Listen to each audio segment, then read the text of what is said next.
Tumsifu Yesu Kristo. Karibu katika siku ya 4 ya novena kwa Mtakatifu Yohane Bosco, ambaye ni baba, mwalimu na rafiki wa vijana, ambapo ujumbe wa leo ni upendo wa Mtakatifu Yohane Bosco kwa vijana. Mtakatifu Yohane Bosco alijitoa maisha yake yote katika kusaidia vijana, hasa wale ambao walikuwa masikini, ambao waliishi katika mazingira magumu, na hasa waliokosa msaada katika jamii.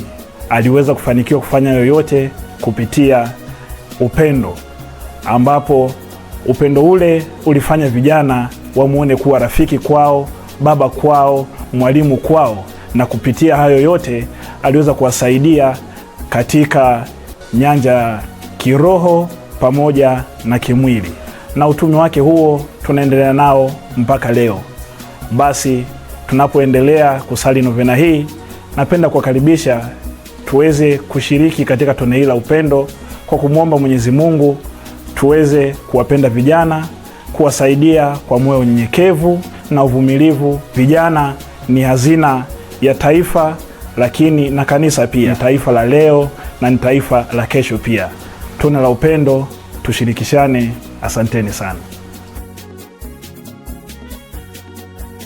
Tumsifu